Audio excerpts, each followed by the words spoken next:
en cuarentena, en el día 51 de este aislamiento social obligatorio, más conocido por todos ustedes como cuarentena.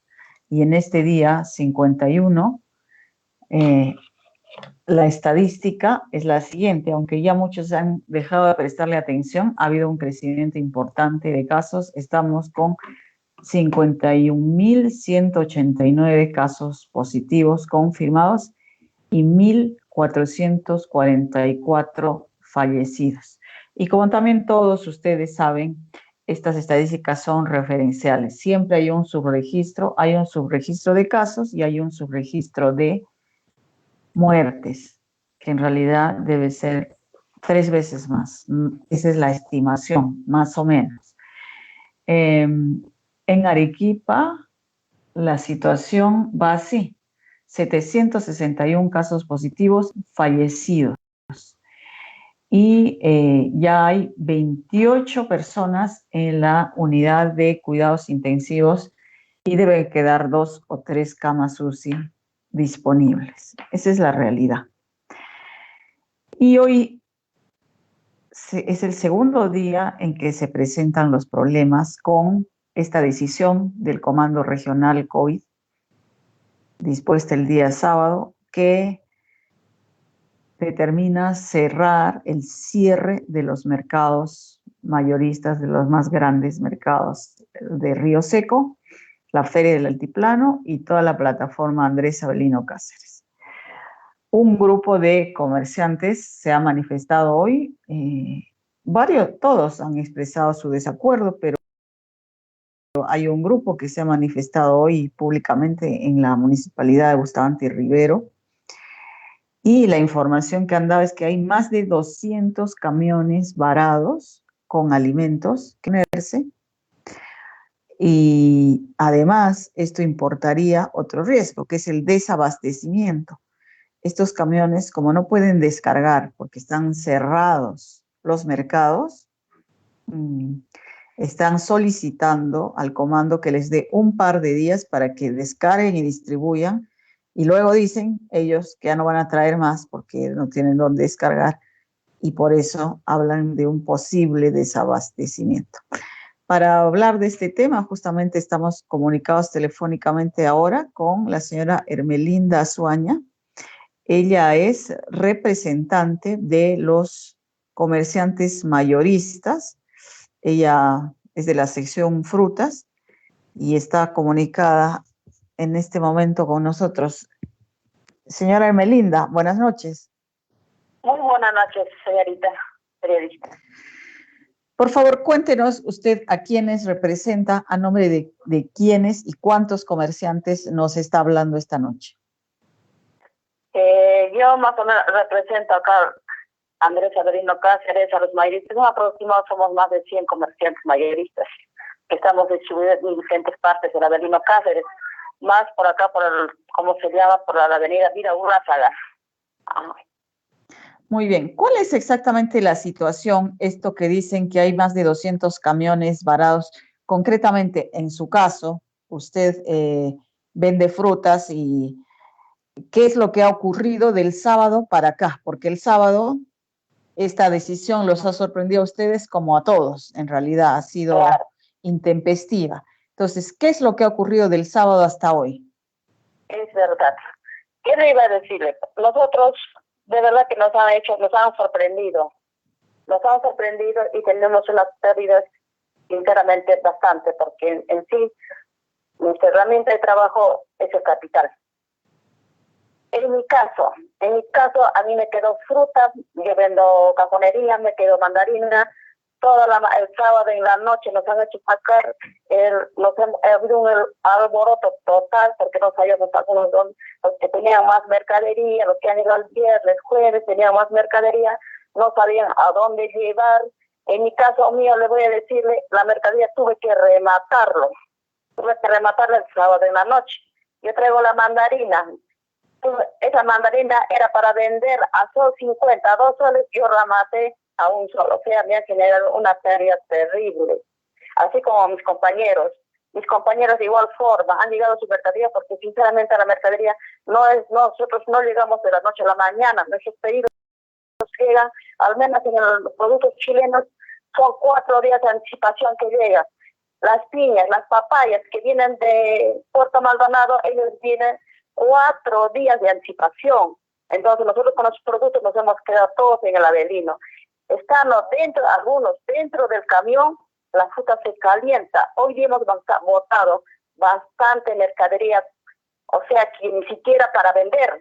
No nos dejan sacar, nos dan horas para sacar, lo que podemos sacamos y lo vendemos, pero a costos demasiado baratos. Y eso también se están aprovechando los ambulantes, ellos lo están encareciendo porque estamos desabasteciendo Arequipa prácticamente. Entonces nosotros en realidad queremos la pronta restablecimiento del mercado, que vendamos nuestros productos. Necesitamos la apertura de inmediata, la plataforma Andrés Avelino Cáceres, ya que los productos son perecibles. Entonces, ese es nuestro reclamo. Bueno, pero por otro lado está la consideración sanitaria.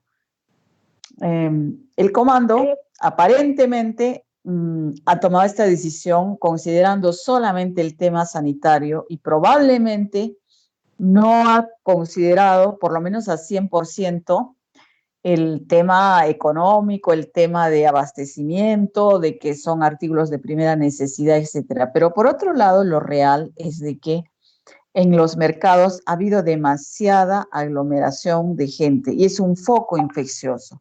Ahora mismo solamente quedan 2 o 3 camas disponibles UCI. Si uno de ustedes, los propios comerciantes, cae enfermo, que es altamente probable por todo este movimiento que ha habido, tampoco va a tener dónde tratarse. Entonces, ¿cómo reabrir los mercados? ¿Ustedes qué proponen sin que se generen el desorden, la aglomeración y el riesgo de contagio, que es lo que motiva en este momento todas esas decisiones? Yo creo que debemos llevar de la mano con la municipalidad de Bustamante y Rivero, con los que nos controlan allá. Mire usted, nosotros estamos realizando las coordinaciones para implementar medidas de bioseguridad con las bombas para fumigar los camiones, desinfección y fumigación para erradicar este virus. Los comerciantes también estaremos protegidos con nuestras máscaras, mandiles y calzado impermeable. Pero nosotros, así como dice el comando BIC, nos han avisado más antes, sí hemos cumplido. Nosotros, por ejemplo, mi mercado ha cumplido con todas las medidas de seguridad, así como también la esperanza. Es cierto, el resto no. Pero acá nosotros, los mayoristas, no hacemos contacto mucho con el público. Lo que hacemos contacto son con los que vendemos por mayor.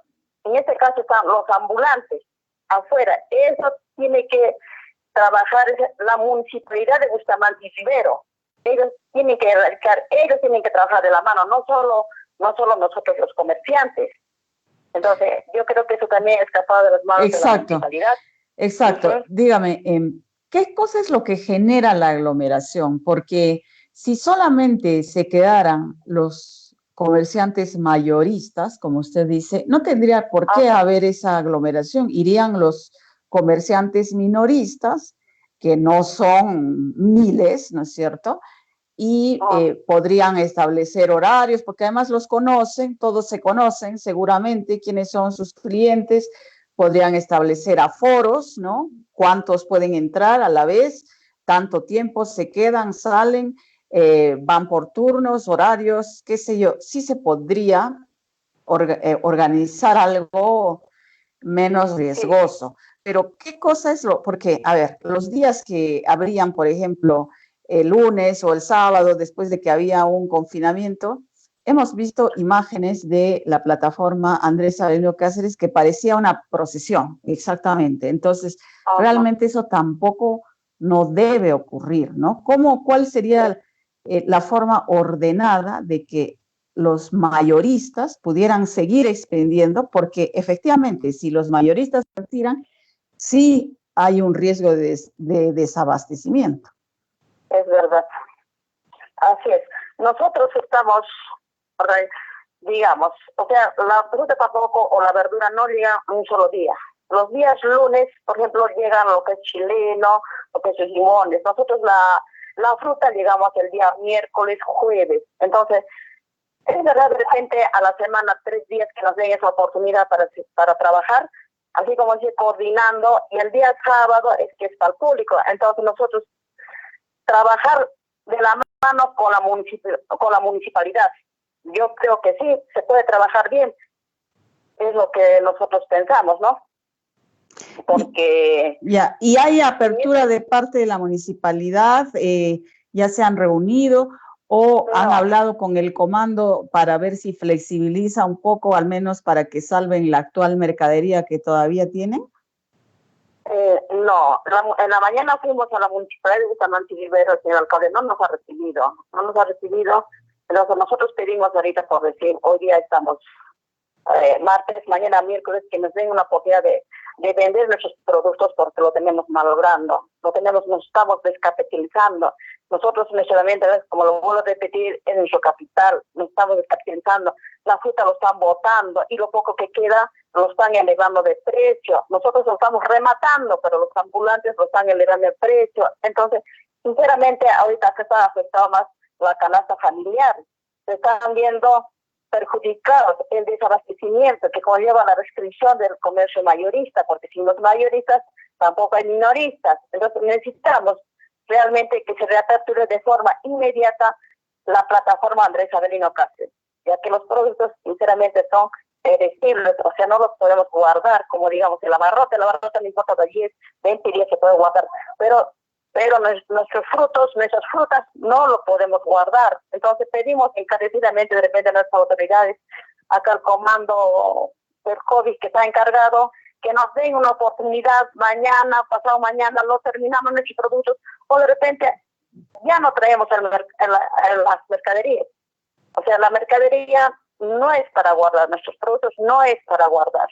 Entonces, sinceramente, sí, pedimos encarecidamente mañana nos den la oportunidad de trabajar y distribuir nuestros productos.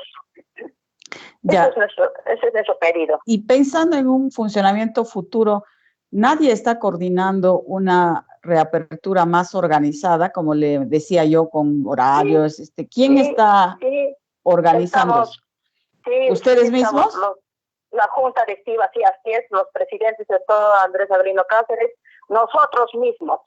Nos cierran la puerta, nosotros pedimos que por favor nos abran la puerta y que haya diálogo con las autoridades, porque sin diálogo tampoco nosotros todos no podemos, siempre como les digo, acá debemos de trabajar de la mano con las autoridades.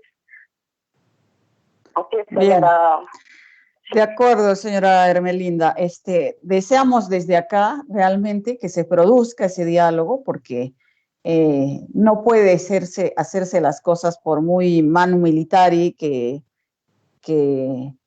ese carácter tiene el comando, ¿no? Pero definitivamente debe haber diálogo, pero también les pedimos, el público, a los comerciantes, un esfuerzo mayor para ese orden, esa organización, hacer cumplir de manera que no se arriesguen ni ustedes ni la población que va a comprar, como ha estado ocurriendo, lamentablemente.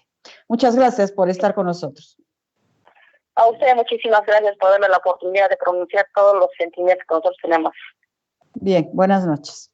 Sí, buenas noches. Muy bien, amigos, ustedes han escuchado, en verdad, cuando hay un desacuerdo, un conflicto, como en este caso, todas las partes tienen algo de razón. El comando regional que tiene la responsabilidad de estas medidas, queremos descalificar, porque es fácil, como muchos hacen, criticar desde afuera, debieron, no debieron, hicieron, no hicieron, que son inútiles, ineptos, incapaces, bla, bla, bla. Pero con eso no contribuimos, no en esta emergencia.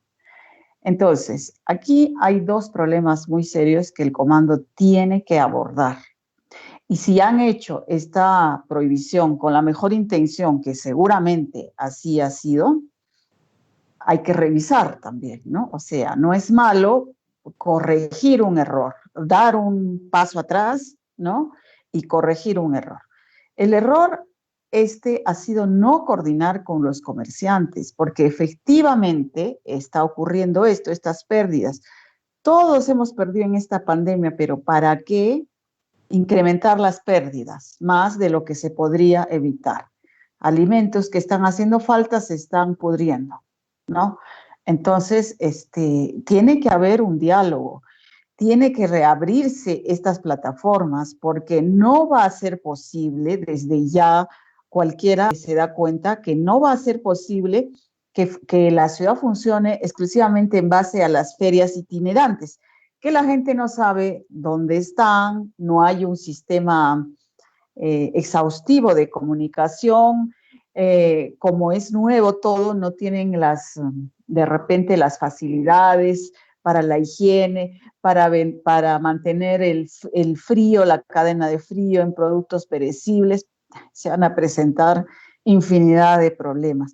Los mercados mayoristas tienen que seguir funcionando, pero lo que no puede ocurrir es que a los mercados mayoristas, donde solo deben ir los comerciantes mayoristas, vaya todo Arequipa porque quiera ahorrarse 1 o 2 soles, ¿no? Entonces, ahí tienen que poner el énfasis.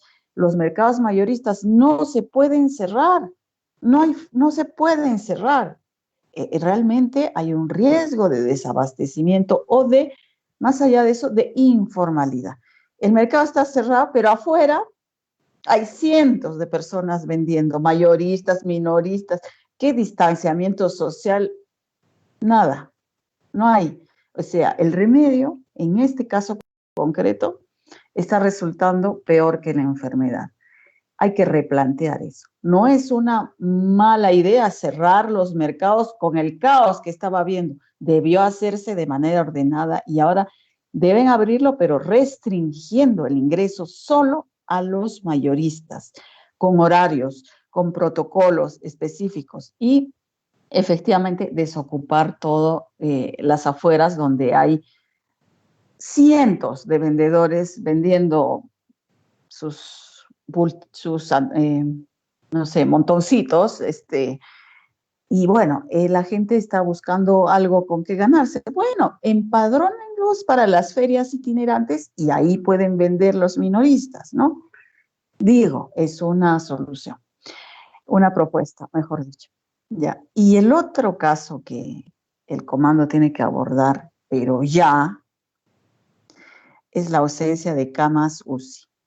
Yo no quiero alarmar aquí a la población, pero el comando tiene una información mucho más cierta de esta escasez, de este tope al que estamos llegando.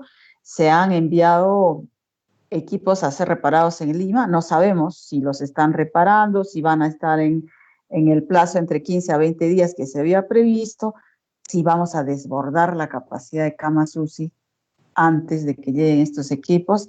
O sea, esa ahorita es la tarea estratégica que tiene que abordar el comando con transparencia, con eficiencia, con rapidez, con la urgencia que el caso amerita. Y bueno, ojalá no ocurra un colapso como está ocurriendo en otras ciudades. Muy bien.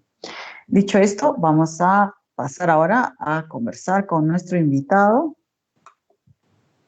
el historiador y analista político Jorge Bedregal, frecuente colaborador del Búho, está conectado con nosotros. Buenas noches, Jorge. Hola, Mabel, gusto de saludarte. ¿Cómo estás? ¿Cómo estás tú en el día 51 de el aislamiento social? Bueno, me imagino que como todos, unos sentimientos encontrados, ¿no? Un poco de que ya estamos hartos del encierro, pero con un miedo de salir increíble, ¿no? Entonces yo no sé si me voy a animar a retornar a una normalidad que no era tan normal después de esto. Yo creo que tenemos que reformular totalmente esa cotidianidad, ¿no? Bueno, efectivamente hemos escuchado mucho esta idea de que la normalidad, ¿no?, era el problema. muchos analistas, científicos sociales, futurólogos, etcétera, se han pronunciado pensando en las oportunidades que esta pandemia nos ofrece al mismo tiempo de todas las pérdidas y todo el dolor que ha traído consigo. También ofrece, dicen, una extraordinaria oportunidad de cambio, de hacer un viraje en nuestras vidas individual, colectiva y globalmente. Se habla, por ejemplo, de un mayor cuidado con el medio ambiente, se habla de que nos hemos dado cuenta que el consumismo en el que estábamos arrastrados, digamos, va a repensarse, volver la mirada hacia la naturaleza, en lo cotidiano, la familia, en fin. ¿Tú también crees eso?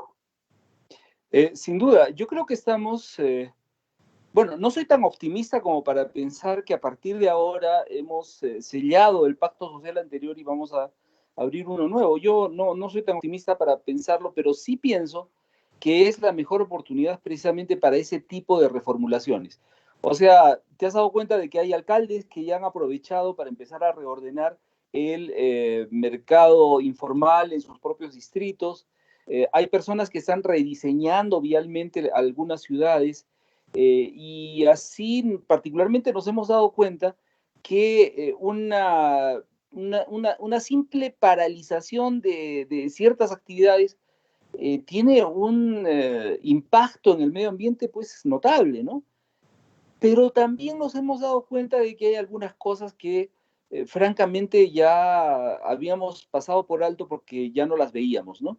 No sé si te ha pasado a ti, pero por ejemplo ahora yo estoy comiendo las mejores paltas de mi vida o las paltas que yo comía antes, porque ahora lo que estamos viendo es que han regresado las paltas que antes simplemente se exportaban, ¿no? Algunos precios se han desplomado, no solamente el del barril de petróleo, sino algunos precios ya han empezado a caer, ¿no? Como por ejemplo los alquileres, etcétera, porque lo que estábamos viviendo era una burbuja muy artificial que incluía precios y que incluía unas relaciones sociales absolutamente complicadas y sobre todo las relaciones de los seres humanos con el medio ambiente, ¿no? Mira, tú mencionas, por ejemplo, que algunos alcaldes están aprovechando esta oportunidad para ajustar algunas cosas que en condiciones, en las condiciones anteriores, ¿no es cierto? No se hubiera podido, hay una resistencia al cambio, hay hábitos perniciosos, etcétera, etcétera. Pero al mismo tiempo hay alcaldes que han aprovechado los fondos estos de las canastas para hacer negocios, hay policías que exponiendo a sus propios efectivos, jefes policiales, ¿no? Han hecho compras dolosas y las mascarillas y guantes que han repartido a los efectivos policiales no sirven. Ahí se explica el alto índice de contaminación. Al mismo tiempo hay personas que no quieren que se instale un hospital, un centro de cuarentena cerca de su casa porque quieren que las personas infectadas, muchas de ellas médicos o policías o personas que han estado trabajando, se vayan de su vecindario. En realidad también se ve el lado malo, ¿no? Y No, algunos pesimistas definitivamente todas las dicen crisis que no sacan va a lo cambiar mejor de todas nada, o las sea, que personas. vamos a estar igual o peor cuando Exacto. salgamos de esto. Ahora, con lo que estás diciendo, el detalle está en que creo que ahora hay una censura moral ya mucho más determinante con este asunto. ¿Te acuerdas cuando fue el terremoto de Pisco? Que al día siguiente ya estaban las denuncias acerca de alcaldes que se quedaban con las donaciones, se permitió la presencia de Laura Bozzo haciendo propaganda y haciendo el amarillismo que solía practicar en las pantallas televisivas. Vimos que las ayudas no solamente no llegaban, sino que el Estado tampoco llegaba y pasaron los años y Pisco seguía estando, y creo que sigue estando, en una situación bastante desastrosa, ¿no? O sea, no solamente hemos visto eso, sino que ahora hay, sospecho, una reacción mucho más fuerte, porque me parece que en este caso es mucho más grave mermar con la vida y las esperanzas de vida de las personas. O sea, lo que estamos viendo es que en una oleada de muerte, en una oleada de no saber qué hacer, en una oleada de confusión, que se aprovechen de esta situación para empezar a robar, a especular, ¿no? A quedarse con los fondos, pues es doblemente grave y creo que la gente lo está entendiendo. Yo no sé qué va a pasar en el gobierno regional de algunos gobiernos regionales del país, pero yo imagino que cuando, digamos, pase el tiempo de la cuarentena y empiecen a hacerse más visibles las cosas, creo que va a haber varias autoridades que van a tener que responder porque las cosas no van a ser tan sencillas, ¿no? Ujú. Bueno, hablemos un poco también de qué tan inédito es esta experiencia. Ya desde un punto de vista histórico, ¿cuáles han sido los momentos más graves, ¿no? Que la República que nos aprestábamos a la gran celebración, ¿no? Del Bicentenario, y ahora no sabemos si todavía vamos a estar en cuarentena, pero en fin. Eh,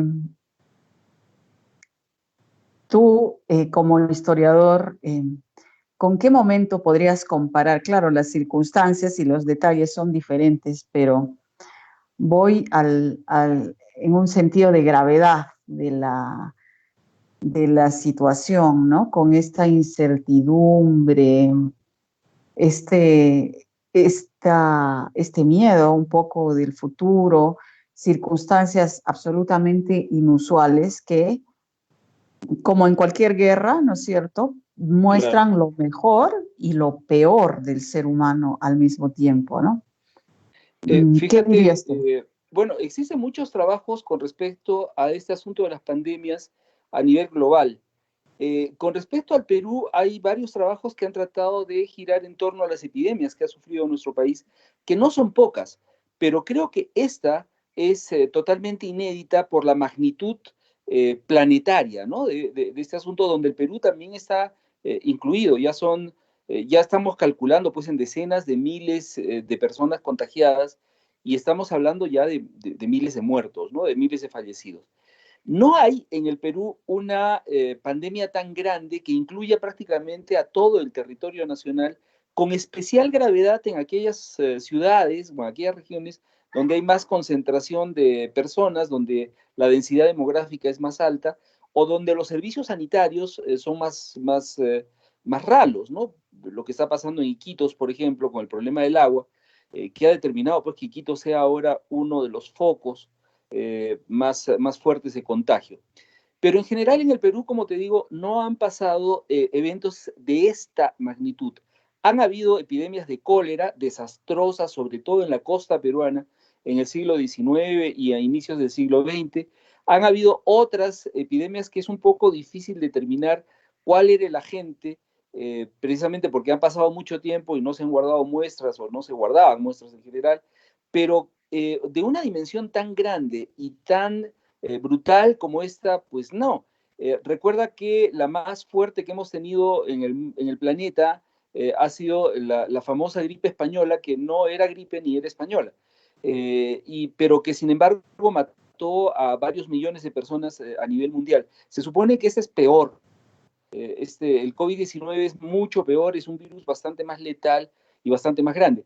Y en el momento, en 1920, cuando se extiende, o sea, existe desde antes la gripe española, pero en el 20 es cuando se extiende a niveles, digamos, planetarios, es por el asunto de la guerra mundial, ¿no? De la que mal llamada Primera Guerra Mundial, que el desplazamiento de soldados de un continente a otro, de un país a otro, hizo que esto se creciera. Pero la llegada al Perú de la gripe española fue bastante magra, ¿no? O sea, fue más bien modesta y el impacto en la economía, más bien en algunos casos hasta nos favoreció, ¿no? Porque empezamos a exportar algunas cosas que antes no exportábamos. Entonces, como te digo, este evento en la historia nacional es francamente inédito. Digamos que podría compararse a un momento tan grave como la Guerra del Pacífico o incluso la propia Guerra de la Independencia en su momento, ¿no? O digo por Mira, la la... guerra de independencia en realidad fue una guerra bastante boba, ¿no? Porque fueron miles de combatientes que se enfrentaban con otros miles de combatientes. O sea, no hubo una movilización de decenas de miles o centenas de miles o millones de personas en contra de un ejército igual de numeroso. No, fueron pocas personas que se enfrentaron por pocas personas. Y en algunos casos la economía no se resintió porque no había un mercado muy desarrollado, no habían circuitos regionales, etc. Arequipa, por ejemplo, quedó aislada de Lima durante años, no llegaba papel moneda, se tuvo que imprimir la propia moneda en Arequipa. Es decir, las relaciones económicas del Perú con Lima, por ejemplo, se vieron mermadas y sí, deben haber sufrido, sobre todo los comerciantes de aguardiente, pero nuestra relación en todo caso con lo que luego se conoció como Bolivia, pues fue lo que nos salvó prácticamente, ¿no? En el caso de la Guerra del Pacífico, en realidad el impacto fue momentáneo por algunas zonas, ¿no? El sur de Perú, que luego pasó pues a manos de Chile, luego la costa peruana, Lima, la capital, primero los suburbios y luego la capital, y por último recién llegó a Arequipa. ¿Paralizó la economía en el centro y sur del país? Sí, la paralizó, pero por muy poco tiempo. Lo que promete esta Y pandemia digamos la cantidad de muertos, eh, ¿hay fue, un claro, si tú consenso ahí revisas las o...? estadísticas, en realidad la cantidad de muertos en ambos casos fue hasta ridícula, podríamos decirlo, a comparación de la cantidad de muertos que luego tuvimos. O sea, en el Perú, en el tiempo de digamos, en el momento del conflicto armado interno, hemos tenido más muertos que en la Guerra del Pacífico y en todos los enfrentamientos militares que ha tenido el Perú en el siglo XIX y siglo XX. Eh, este evento que tenemos ahora es mucho más global y va a involucrar a muchas más personas con más muerte y la destrucción económica está siendo muy grave ya en algunos sectores, ¿no? Algunos sectores van a tener que reconvertirse prácticamente desde las bases, ¿no? O sea, estamos hablando en Arequipa, el sector de las picanterías, por ejemplo, ya está resintiendo el golpe y va a tener que rehacer muchas de las cosas que antes se hacían y que conformaban parte muy íntima de nuestra identidad. El sector turismo, que tantas esperanzas le hemos puesto a este sector, pues va a tener que reconvertirse. O sea, no, eso sí, no vamos a volver a lo anterior. Pero ¿qué es lo nuevo que se viene? Pues no lo sabemos. O sea, yo particularmente no tengo la receta, si no sería todo un pionero y empezaría a ganar plata simplemente dando la idea, pero es que no lo sé tampoco. Y creo que pocas personas lo entienden. Algunas ya han empezado a soltar algunas cosas interesantes de reconversión. Entonces, ¿a dónde voy? Voy a la idea de que definitivamente lo que está pasando es muy grave para la economía, mucho más grave que cualquier evento que hayamos tenido antes en la historia nacional. Ahora, proyectándonos, ya vamos ahora, miremos el futuro. Esta pandemia es inédita, ¿no es cierto? Globalmente, precisamente porque el mundo nunca estuvo tan globalizado. Entonces, por eso se ha expandido de un día a otro de China a Europa y a Estados Unidos y a Latinoamérica, etcétera, porque antes para que llegara alguien de Wuhan a Italia, ¿no? Seguramente iban a transcurrir semanas o, en fin. Entonces ahora que el mundo estaba tan globalizado y que se volvió efectivamente una aldea global, ¿no es cierto? Pues la epidemia, aparte de las características del virus, es esta globalización la que la ha propagado de esta manera, ¿no? Un poquito para poner en contexto la información ahorita, en este momento, estamos hablando de 3.724.511 personas contagiadas en el mundo y 258.026 muertes. Bueno, entonces, esto que permitió la propagación de la epidemia, que es la globalización, va a ser afectado, porque precisamente digamos, la forma de detener esto ha sido el aislamiento, cierre de fronteras, ¿no? Que a este nivel no había ocurrido jamás, ¿no? Jamás, Y, inédito. y, y incluso dentro de los países, ¿no es cierto? Tenemos prácticamente un cierre de fronteras Interno.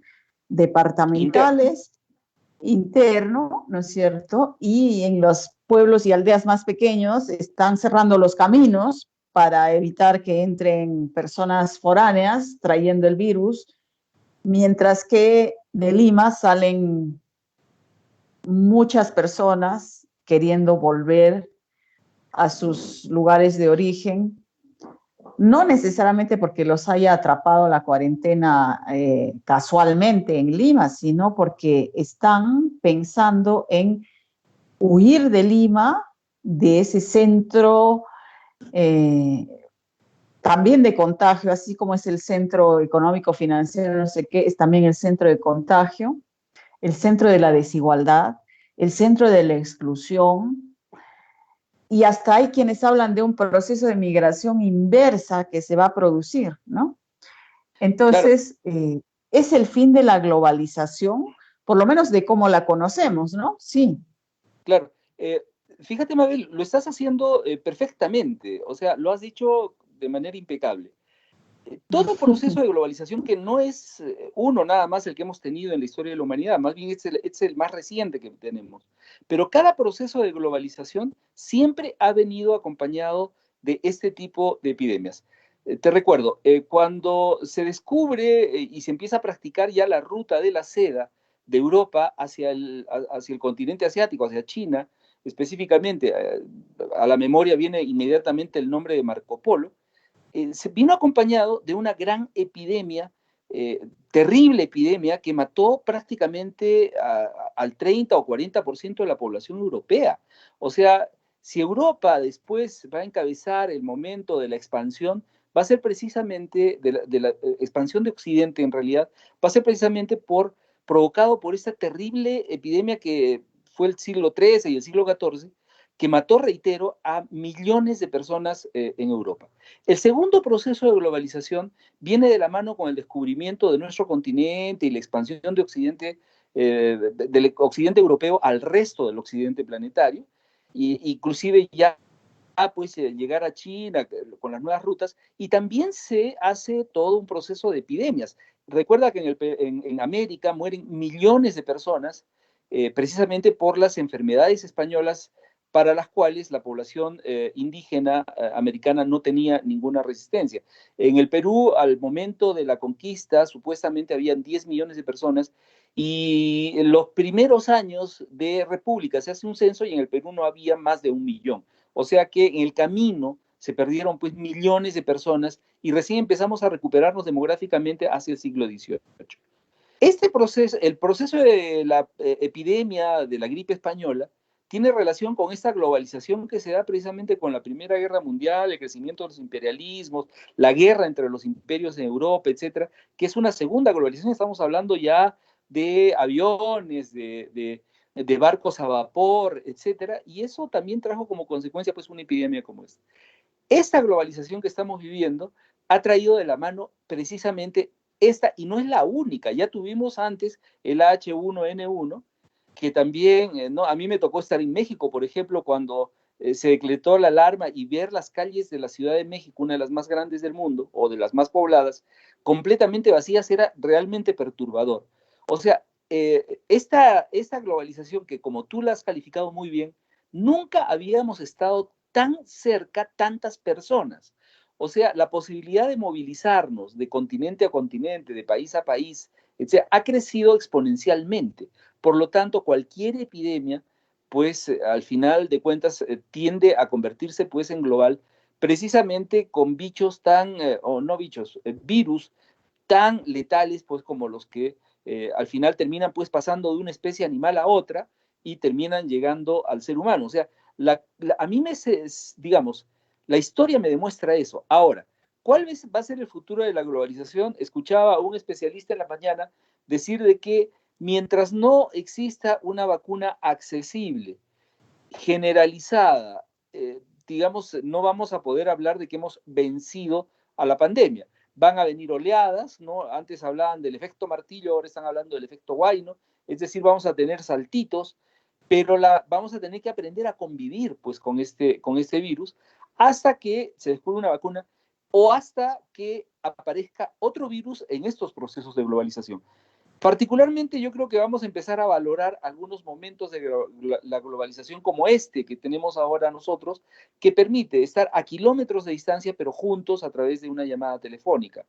Yo imagino que los vamos a valorar con mucha mayor fuerza porque esto no existía pues hace escasos años, ¿no? Y mucho menos a inicios del siglo XX o antes, ¿no?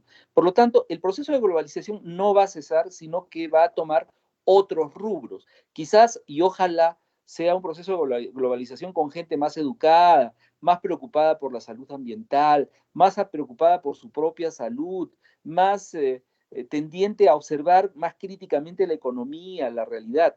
Lo que tú has mencionado de los caminantes, que es fenómeno muy particular del Perú, esta cantidad de personas que están desplazándose a pie a sus centros poblados, de donde salieron en algún momento, pero donde no van a ser recibidos con amabilidad, sino al contrario, ¿no?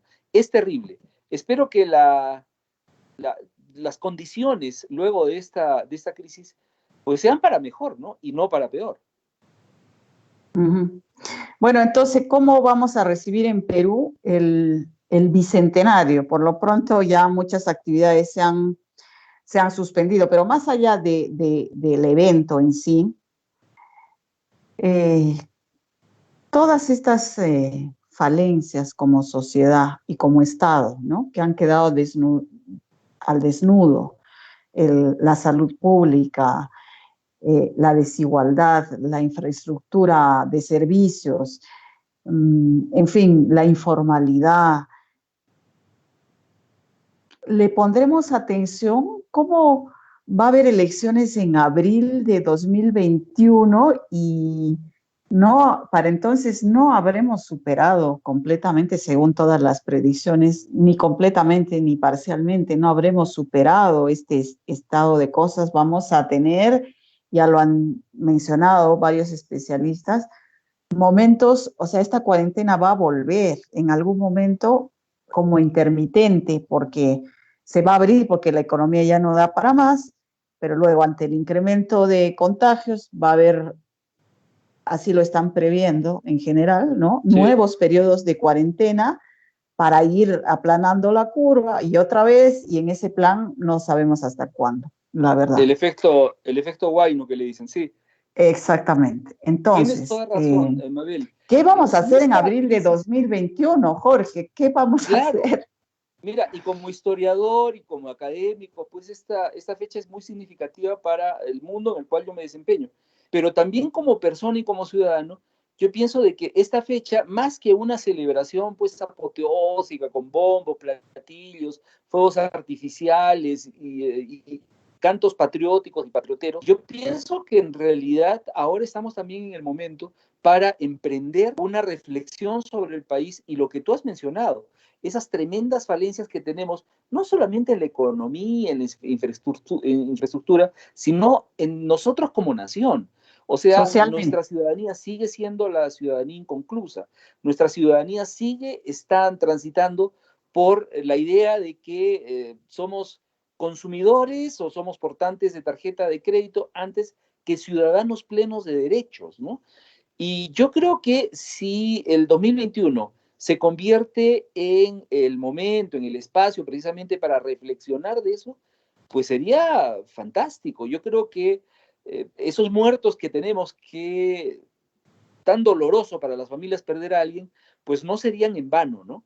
Pero si vamos a volver a lo mismo, con un sistema educativo que prioriza el negocio antes que la calidad educativa, una justicia que no es para todos, una salud que es simplemente pues deplorable y que no tenemos ni siquiera un número aparente, digamos, previsor de respiradores mecánicos, pues yo diría que entonces los muertos no sirvieron para nada y fueron en vano, ¿no? Debería ser una refundación, efectivamente, una refundación del país. Sin duda. Ojalá. Bueno, Jorge, muchas gracias por tus reflexiones. No, gracias a ustedes y gracias a ti, Mabel. Buenas noches. Buenas Hasta noches. pronto. Muy bien, amigos. Para no extendernos más, vamos a ver los resultados de nuestra encuesta. Tenemos una encuesta. Ahí la tienen en su pantalla. Y si me ayudan con los resultados. A ver, la encuesta era: ¿habrá desabastecimiento por el cierre de mercados mayoristas en Arequipa? Por el sí,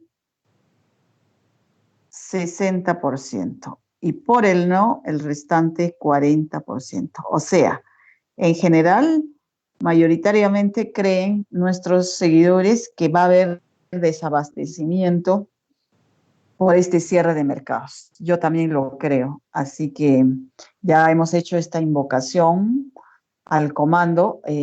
Por favor, tienen que corregir, ¿no? O sea, la decisión no está mal, pero no estaba planificada. Entonces, cuando uno toma una decisión tan drástica, además tiene que tomar en cuenta todas las contingencias que trae consigo. Y esto hay que remediarlo de inmediato. Bueno, esperamos que así sea. Amigos, muchas gracias por seguirnos. Nos reencontramos mañana como siempre. Que tengan muy buenas noches.